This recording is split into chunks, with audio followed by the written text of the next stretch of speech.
허반석의 모멘텀 투자 시작합니다. 주식명가 MKNW 허반석 어드바이저와 함께합니다. 위원님 어서 오세요. 안녕하세요. 네, 요즘에 위원님을 보고 있노라면 종목으로도 수익을 참 잘 주고 계시지만 공개 방송 보시는 분들은 위원님 따라서 하락장에도 그렇게 크게 멘탈이 붕괴되는 일은 없었을 것 같다라는 생각이 듭니다. 위원님께서 오를 때는 오르는 종목들 그리고 시장이 내리더라도 우리가 수익을 낼 수 있는 방법을 잘 강구를 해주시기 때문인데 지금 지정학적 리스크로 내내 흔들렸던 우리 증시가 주말을 앞두고 그래도 강한 반등세에 이어가 주고 있습니다. 시총 상위주들도 일제히 오름세 보이고 있는데 이제는 바닥을 찍은 걸까라고 좀 긍정적인 생각을 갖게 됩니다. 위원님께서는 어떻게 보고 계신가요? 자, 밴드에서 투표를 좀 진행을 하고 있습니다. 어제도 투표를 했는데요. 지금 지수가 바닥일까요? 아닐까요?에 대한 의견을 여쭈었었고요. 1차 설문조사에는 대부분 50대 50이었습니다. 어제 종가 기준으로요. 그리고 오늘 오전에 제가 다시 설문을 올려놨습니다. 지금이 바닥일까요? 바닥이 아닐까요? 라고 올려놨는데요. 오늘은 제가 방송국에 오기 직전까지는 그래도 6대 4, 7대 3 정도로 바닥이다라는 의견이 조금 더 많았었는데요. 여러분들도 한번 참여하셔가지고 우리가 이 바닥을 가늠하는 데에 있어서 시장의 심리가 어떻게 움직이는지 같이 평가해 볼 필요도 있을 것 같습니다. 24년을 시작할 때에 24년은 24년에 맞는 옷을 입어야 합니다라는 말씀을 드렸습니다. 23년도 연말까지는 금리 인상이 쭉 이어오다가 금리 인상 종료, 금리 동결까지 왔고요. 24년 올해부터는 금리 인상 종료, 그러니까 금리 동결로 시장이 시작을 해서 앞으로 우리는 금리 인하를 기대하고 바라보고 있는 시장입니다. 그러면 23년도까지의 시장과 24년부터의 시장은 무언가 결이 달라도 다를 것입니다. 라는 이야기로 출발을 했고요. 차트 흐름 잠깐 보겠습니다. 지금 차트 흐름들을 보시면 이 지표는 파란 색깔 라인이 외국인들의 선물 수급입니다. 선물 수급이 8월 고점에서부터 빠지기 시작했을 때 5조 원 이상 연속 매도를 했고요.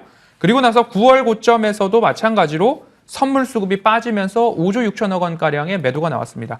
그리고 지금 1월 새해를 시작하자마자 외국인들의 수급이 빠질 때에 1월 3일 수요일, 1월 5일 금요일 외국인들의 수급이 빠지고 있는데요. 여기서 추가적으로 빠지게 된다면 지난해 11월부터 12월 두 달간 외국인들의 누적 선물 매수가 8조 6천억 원 이상 있었기 때문에 적어도 더 매도가 나올 만한 여력이 충분합니다. 그러면 우리는 외국인들이 추가적으로 추세적으로 매도를 하게 된다면 지수의 하방에 대한 준비와 대비가 필요하지 않을까요? 라는 이야기를 제가 2주에 걸쳐서 말씀을 드렸고 그대로 시장이 흘러왔습니다.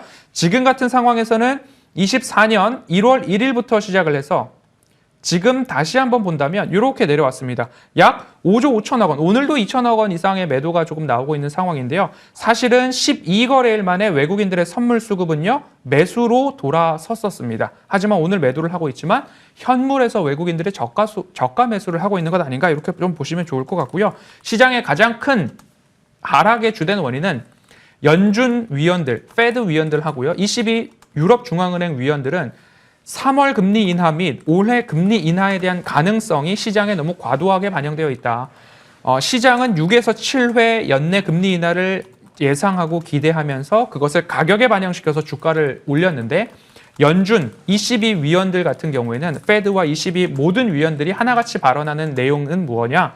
시장이 너무 과도하게 금리 인하를 기대하고 있더라. 그러면 연준에서는 한 3회 정도 연내 금리 인하를 하지 않을까? 3월 잘 모르겠는데 이야기들을 라파엘 보스틱 총재도 같이 이야기를 하고 있습니다. 자, 그러면 이 두 시장의 주체들 가운데 괴리, 갭, 차이가 있습니다. 그 차이가 지금 시장의 유럽과 미국 같은 경우에는요, 사상 최고가에서 횡보, 기간 조정을 받았고요. 우리나라는 그러한 영향 플러스 외국인들의 선물 매도가 겹쳐지면서 가격 조정을 받았습니다. 그러면 제가 수요일부터 공개 방송에서 어떤 말씀을 드렸느냐? 아래는 ADR이고요. 위에는 지수의 추세입니다. 빨간 색깔 동그라미는 아래. ADR 75 아래에서는 어떤 일이 일어났느냐? 꼬박꼬박 지수의 반등점과 ADR 75는 겹쳐왔더라. 그러면 지금도 마찬가지로 수요일부터 ADR 75 아래로 내려오기 시작한 흐름입니다. 그렇다면 제가 수요일 공개 방송에서도 안내드렸습니다. 75 아래에서는 누가 등 떠밀어도 매도는 조금 참아보자 라는 말씀 드렸고요. 오늘 공개 방송을 통해서도 바닥에 대한 시그널, 저는 이것뿐만 아니라 차트만 놓고 말씀드리는 게 아니고요. ADR 그리고 외국인들의 선물 수급, 심지어 미국의 재무부 통장 잔고까지 열어보면서 바닥을 가늠하고 내려올 때도 수익, 올라갈 때도 수익 내는 방법, 오늘 공개 방송을 통해서 추가 안내드리도록 하겠습니다. 네, 위원님께서 시장을 보는 지표들 여러 가지 말씀을 해주셨는데 ADR이라던가 또는 외국인들의 수급이라던가 선물 흐름이라던가 여러 가지 짚어주셨습니다. 그런데 나는 이 모든 것들을 다 계산해서 투자하기가 너무 힘들다, 복잡하다 하시는 분들은 위원님과 함께하는 공개 방송을 통해서도 이런 정보들 모두 받아보실 수가 있으니까요. 계속해서 성공 투자 이어나가기 위해서라도 허반성 위원님과 함께 하시면 좋을 것 같습니다. 자, 그렇다면 위원님과 함께 만나봤던 종목들의 AS도 진행을 해봐야겠죠. 오늘 한꺼번에 좀 받아보겠습니다. 첫 번째 종목 소프트 관리 업체 엠로인데요. 1월 15일에 추천을 해주셨던 공급망 소프트웨어 관리 업체 종목입니다. 이 종목 같은 경우는 오늘 5%대 강세 흐름 나오고 있고요. 자, 그리고 꿈비 지켜보셨던 분들도 굉장히 많으실 것 같은데요. 꿈비는 1월 17일 바로 이번 주에 추천을 해주셨는데 어제 굉장한 또 급등세를 보여줬고 정치권에서 계속해서 관련 공약들도 쏟아내고 있습니다. 계속해서 주목해야 될지 한번 여쭤보도록 하겠고요. 마지막으로 12월 6일 추천주였습니다. 재룡전기 벌써 이 10% 가까이 오름세 보여주고 있습니다. 어제 상승을 뒤로하고 오늘은 약간 하락세 보여주고 있는데 어떻게 대응해야 될지 엠로와 꿈비, 재룡전기 한꺼번에 AS 받아볼게요. 네, 시장의 약세 흐름에서 우리가 매수할 수 있는 자리는 차트상 저위험 구간입니다. 엠노 차트 흐름 보면서 간단하게 짚어보도록 하겠습니다. 엠노도 마찬가지로 200일선과 추세 저점에서 안내를 드렸습니다. 추세 저점에서 매수와 되돌림 자리, 추세 저점에서 매수와 되돌림 자리가 나오고 있습니다. 그러면 이 구간에서 다시 한번 추세 저점으로 내려오느냐, 10일선 언저리에서 지지, 20일선 언저리에서 지지가 나오느냐를 보시면서 보유하고 계신 분들은 추세 중기 되돌림 자리까지 85,000원 1차적인 돌파 흐름 보셔야 될 것 같고요. 수급의 강도와 매수 유입이 지속적으로 들어온다면 10만 원까지 도전 가능하겠다라는 이야기 추가적으로 AS 드리도록 하겠습니다. 자, 꿈비 말씀드렸습니다. 이번 주 수요일 방송에서 시장이 이렇게까지 하락을 하고 하락 종목 수가 양시장 합산해서 2,300개가 기록되고 있는 와중에 뭔가 매수하셔도 좋을 것 같습니다라고 말씀드리기가 참 부담스러우나 저라면 이 정도 조정이 나왔고 아직까지 4월에 총선에 대한 기대감들이 남아있는 상황이기 때문에 수요일 오전 11시 40분 허반석의 모멘텀 투자 바로 이 시간에 꿈비에 대한 이야기를 드렸습니다. 꿈비는 저희가 두세 차례 오전, 오후 방송 모두 다 공략을 했었고요. 1차 목표가 12,000원 달성, 목표가 상향해서 15,000원 말씀을 드렸고 지금 다시 한번 매수를 진행을 하신다라고 한다면 수요일이었습니다. 12,000원 돌파 이후 15,000원까지 재도전 가능하겠습니다. 왜? 총선이 4월까지 있기 때문에 아직까지 살아있는 모멘텀이다 말씀을 드렸고 운이 좋았습니다. 수요일 시간 외 거래에서 상한가에 근접을 했고요. 그리고 나서 추가 반등이 목요일날 강하게 나왔습니다. 그러면 12,000원을 돌파를 했습니다. 그런데 시세가 유지가 되느냐 안 되느냐에 따라서 수익 실현하시고 다시 한번 매집의 가능성들 열어놓고 보시면 되겠고요. 꿈비 오늘도 반등 나오고 있는데요. 12,000원 아래에서는 분할 매집 도전해 보시고요. 15,000원까지 보유자분들은 홀딩 가능하다라는 AS 드리도록 하겠습니다. 끝으로 재룡전기입니다. 추세 저점에서 매집을 하고 매수를 한 이후에 60일선에서 다시 지지가 나오고 있습니다. 변압기 시장 대만과 미국에서 수요 모두 다 활발하더라. 그러면 장기 관점에서 26,000원 돌파는 한번 보아야 합니다라는 AS 짤막하게 드리도록 하겠습니다. 네, 저희가 엠로, 꿈비 그리고 재룡전기까지 꼼꼼하게 AS 받아봤는데요. 초록창 통해서 허반성 위원님과 함께 하신다면 추가적인 대응 방안도 함께 고려해 볼 수 있으니까요. 초록창으로 허반성 위원님과 함께 소통해 보시면 좋을 것 같습니다. 자, 그렇다면 오늘은 모멘텀 투자 어떤 종목 가지고 오셨는지 바로 체크해 보겠습니다. 위원님과 만나볼 모멘텀 투자 종목 오늘은 쇼박스입니다. 자, 이 종목 위원님 투자 포인트 어떻게 가져가 볼까요? 네, 차트로 보시면 좋을 것 같고요. 꿈비와도 비슷한 차트 흐름이 나타나고 있습니다. 자, 하단 박스권 하단은요. 3,300원 언저리에서 하단 보여지고 있고요. 그리고 중기 되돌림 자리나 일부 수익 실현 관점은 4,000원짜리가 또 나타나고 있습니다. 그리고 최종 목표 수익 실현 목표가는요 4,500원으로 안내를 드리고 있는데요.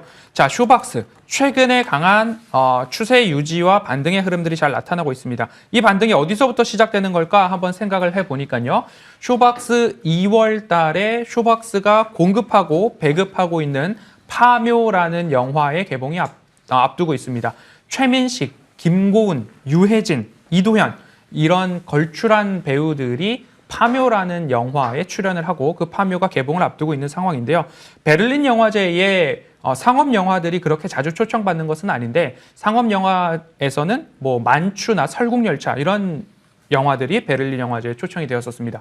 파묘도 마찬가지로 초청이 된 상태이기 때문에 하나하나 이에 대한 이야기들이 많아지면 많아질수록 쇼박스 3,300원 하단 돌파하고 이제 막 반등하고 있는 상황입니다. 2월 파묘 개봉과 파묘에 대한 인기들이 얼마나 많이 나올 수 있을까? 서울의 봄을 이어서 파묘가 영화 산업을 이끌 만한 왕이 될 상인가 한번 지켜보시면 좋을 것 같습니다. 매수 단가는요 3,700원과 가장 가까운 자리에서 매수 한번 진행해 보시면 좋을 것 같고요. 아래 꼬리 다는 경우들이 있으니까요. 분할 매수 한번 도전해 보시고 1차 목표가로는 4,500원 말씀드리도록 하겠습니다.